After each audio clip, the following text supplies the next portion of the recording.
Hong Kong is in chaos. People are in the streets every weekend. Marches and rallies during the day become violent rampages at night.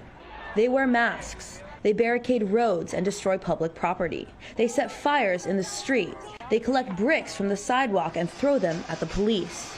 They make petrol bombs with glass bottles and throw them at the police and at government buildings. They break into and destroy the offices of government officials. And American flags can be seen in the streets. How did this happen? Why are protesters demanding U.S. sanctions on their own city? Let's unmask Hong Kong's anti-government movement and find out.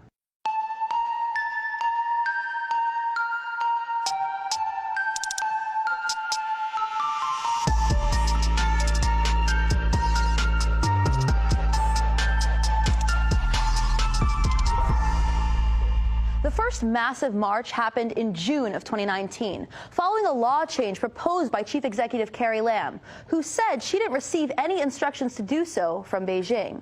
Now, that same day, the United States warned that the proposed amendment could endanger its citizens in Hong Kong and threatened that it would retaliate by re-examining Hong Kong's preferential economic status as compared to the mainland. We are also concerned that the amendments could damage Hong Kong's business environment and subject our citizens residing in or visiting Hong Kong to China's capricious judicial system. The continued erosion of the one country, two systems framework puts at risk Hong Kong's long-established special status in international affairs. But let's take a closer look at this amendment to extradition law and its misconceptions. A pregnant young woman named Poon Hugh Wing went to Taiwan with her boyfriend, a Hong Konger named Chang Tong Kai. When he learned she slept with another man, he strangles her to death, stuffs her in a suitcase, and dumps it in some bushes. He returns to Hong Kong, but because Hong Kong doesn't have an extradition agreement with Taiwan, he remains free. This is the case that the Hong Kong government cites when proposing the infamous extradition bill. What the bill would do is allow Hong Kong to surrender fugitives like Chang Tong Kai on a case-by-case basis to any territory with which the region doesn't already have an extradition treaty. That includes Taiwan, and it includes mainland China. Opposition politicians immediately claimed that Beijing would use this bill to jail political dissidents. And the Western corporate press seemed to be under that impression as well, that the extradition bill was a sign of China's creeping authoritarianism. The government tried to introduce legislation allowing defendants to be extradited to mainland China, where courts are controlled by the ruling Communist Party. They control media, they control the economy, they control no criticism allowed against the Communist Chinese. The Chinese government will use the new law to silence its political opponents. I asked a high-ranking Hong Kong lawmaker and the former Secretary of Security if there was any truth to this claim, that with the bill, China would be able to jail political dissidents. The opposition claims that it would allow political dissidents to be jailed in mainland China. Is there any truth to that? No truth whatsoever. You know, our amendment legislation only expands the geographical coverage of the existing legislation, which was enacted before 1997 and fully compliant with international human rights standards. Now, the extradition bill was tabled and even then declared dead by Hong Kong Chief Executive Carrie Lam. I have almost immediately put a stop to the amendment exercise. But there are still lingering doubts about the government's sincerity or worries whether the government will restart the process in the Legislative Council. So I reiterate here, there is no such plan. The bill is dead. But the protests continued and escalated. Unsatisfied protesters created a list of 5 demands: the full official withdrawal of the extradition bill, for the government to stop designating the protesters as rioters, unconditional amnesty for everyone arrested and jailed so far, for the government to start an independent investigation into police brutality outside its existing complaints council, and for immediate universal suffrage. Soon, it became dangerous to even voice opposition to these protesters.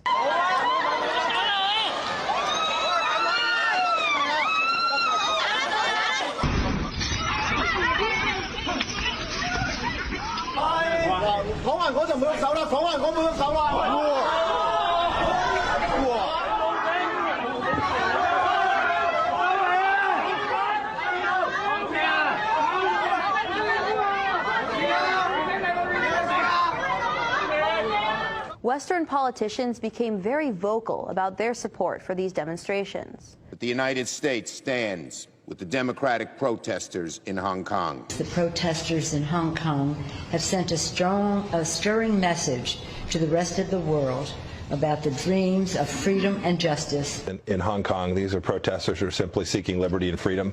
But maybe it's ironic that the West is now supporting a democracy movement in Hong Kong.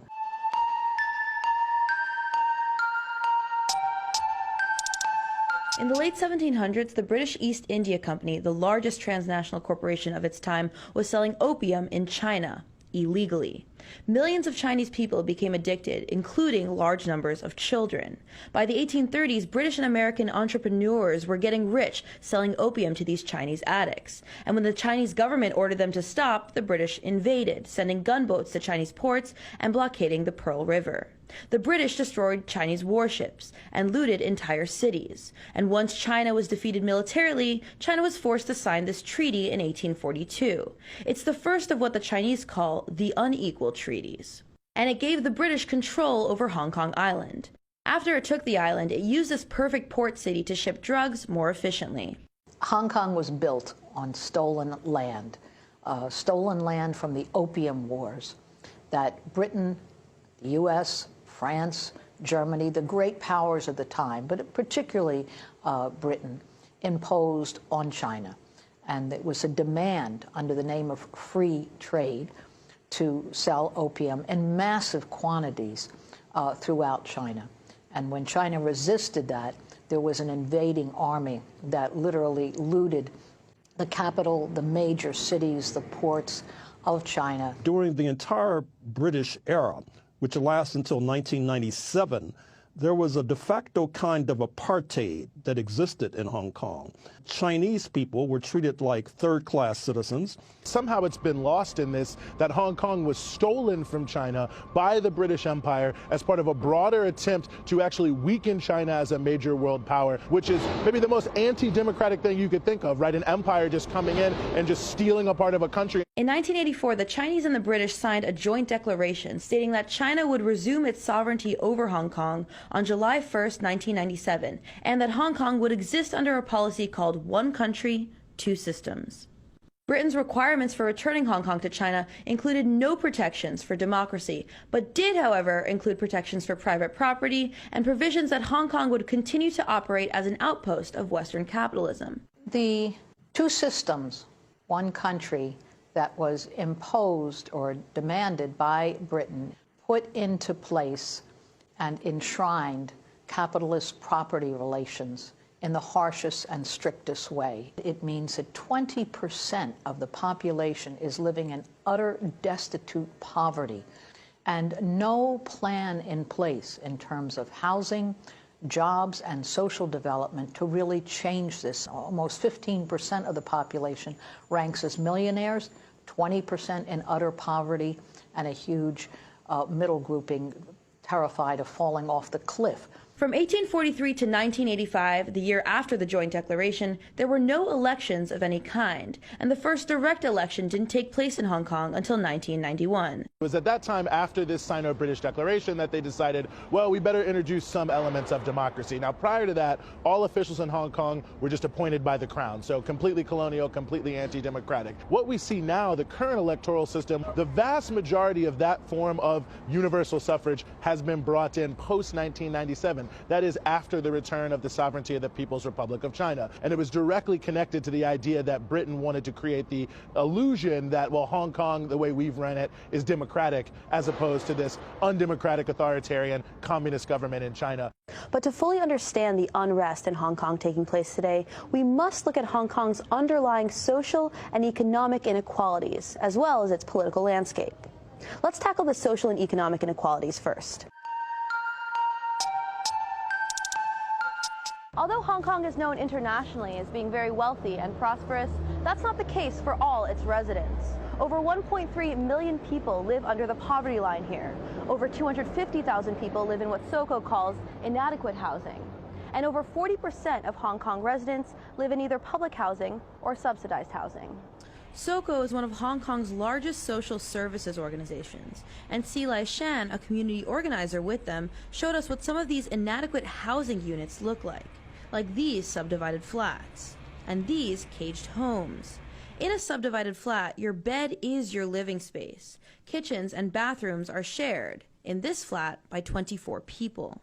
Silai Shan thinks that some of the blame for the lack of affordable housing in Hong Kong gets misdirected to Beijing when it belongs with Hong Kong's own property developers.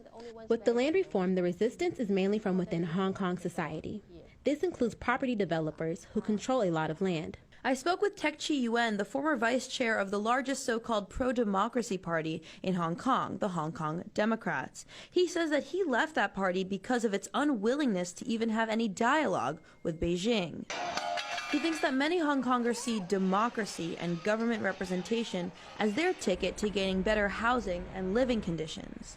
And that while the extradition law amendment may have been the trigger for this anti-government movement, it was never the full story. The price of housing going up very fast. That means the rich people get more and more. The distribution of resources is unfair. So the young people angry about this. This is the fundamental problem. This is the root problem. This inequality and the low standard of living in Hong Kong are virtually absent from coverage of the anti-government movement. And who's to blame for this? Well, Oxfam suggests that a responsibility lays not at the foot of Beijing, but at the local Hong Kong government. Raises to the minimum wage fall behind the rate of inflation, and privatization often runs unchecked. The level of economic inequality in Hong Kong is rather staggering. The housing crisis in Hong Kong in some ways dwarfs the housing crisis in equivalent U.S. cities, such as Los Angeles and in New York. The real estate industry in Hong Kong is perhaps even more potent than its counterpart in Manhattan that produced the 45th U.S. president. At the same time, you have countless numbers of poor people who are barely getting by. You have people living in what we might consider virtual closets, paying an arm and a leg to do so. Now, to compare, the top 12 Chinese companies on the Fortune 500 list are all either state-owned or subsidized. They include massive oil, solar, energy, telecommunications, engineering, and construction companies. There's a stark contrast between Chinese policy, social policy, and Hong Kong social policy when it comes to this. Hong Kong, even though it has had a budget surplus, recently, it is unwilling to spend to reduce the high levels of inequality, to improve the employment outlook, the outlook for the elderly and the homeless. And this is really putting a strain on people's everyday lives. A lot of younger people are really discontented with the level of inequality that exists in Hong Kong. For the past 10 years, wages in Hong Kong have been stagnant, while rents have increased 300%. But the official demands of the anti-government movement are all about Beijing. They seem divorced from issues of economic inequality. The demands of this group certainly aren't dealing with many of the problems that those of us in America who also are opposed to the worst ravages of capitalism would recognize as real problems. And then two, you see who they're meeting with. Are progressive people anywhere in the world, climbing over one another to be meeting with the Republican high command? So I think that even though there are certainly valid grievances for people to be on the street, this movement is not really about that. It's about a broader attempt to promote really a form of dismembering of China. In fact, the single largest labor organization in Hong Kong is actually against this protest movement. It's called the Hong Kong Federation of Trade Unions. The original movement has been eroded. Now, it's just about opposition to the Chinese government. Now, it's a color revolution. When it comes to inequality, Hong Kong is not alone. Oxfam says that 82% of the wealth created on Earth in 2017 went to the world's richest 1%. This kind of growing poverty worldwide creates conditions ripe for unrest, and unfortunately sets the stage for foreign forces to co-opt these sentiments. The youth in Hong Kong are facing the same issues as the youth in the West. Rising cost of housing, diminishing job opportunities. But why are the youth in Hong Kong railing against Beijing, who doesn't control the Hong Kong economy?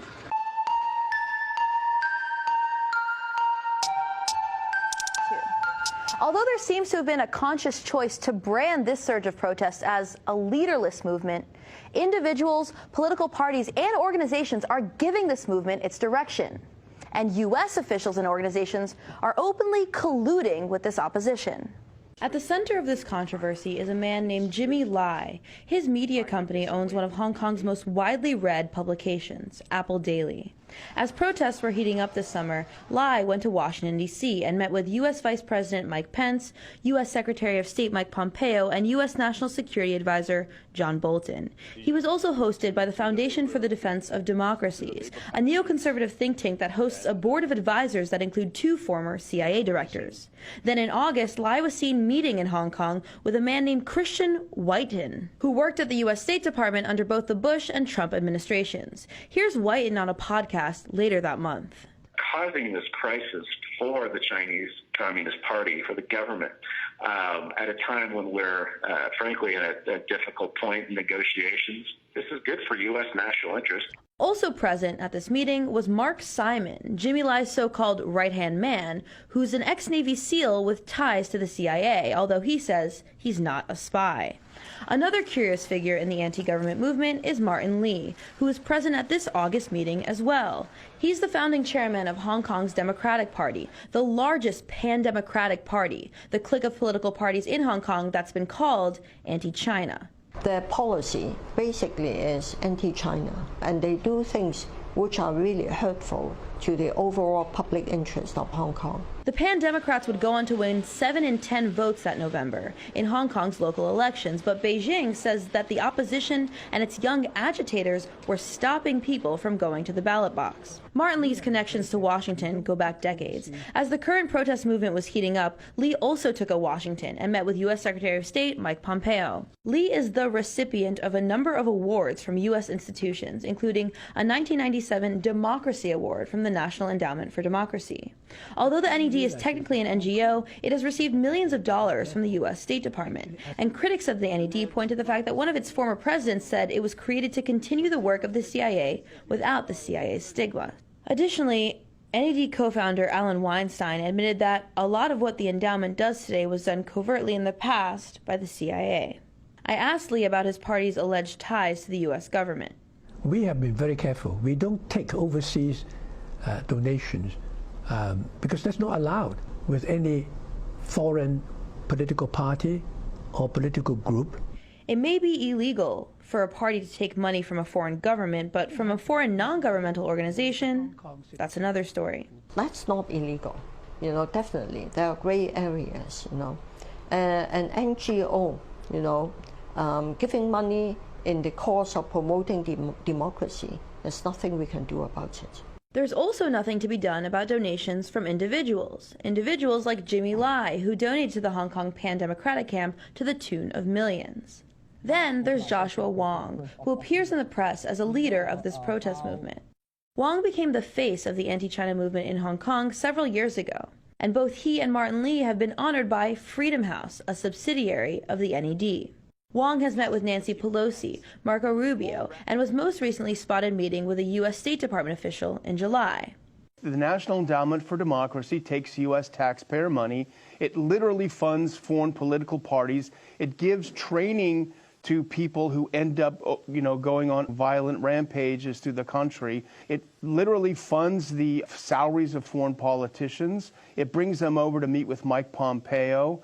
The National Endowment for Democracy, along with USAID, which is more closely tied to the U.S. government, they're completely and fully responsible for keeping these protests alive and keeping the lifeblood of money flowing through countries that the U.S. wants to overthrow. It's quite curious that Senator Ted Cruz of Texas, a known conservative, has joined the protesters in Hong Kong. And what's even more curious is that in Mr. Cruz's own Texas, you've had police shoot black citizens in their homes, and yet we have not seen Senator Cruz join the massive protests against police misconduct against citizens that he's sworn to represent. The U.S. is seeking to strike China through its soft underbelly. The U.S. is interested in destabilizing China because they believe that they'll get an advantage. They're afraid of the rise of China as a global power. You know, the U.S. worldwide strategy is to, again, to prevent the rise of any rivals. And so we'll expend no limit of money to try to prevent that. So why is the U.S. supporting an anti-government movement in Hong Kong? Well, maybe we should take a look at what's been actualized by this movement so far. Both the House and the Senate have approved their version of the Hong Kong Human Rights and Democracy Act. Let's take a closer look at exactly what this law would do.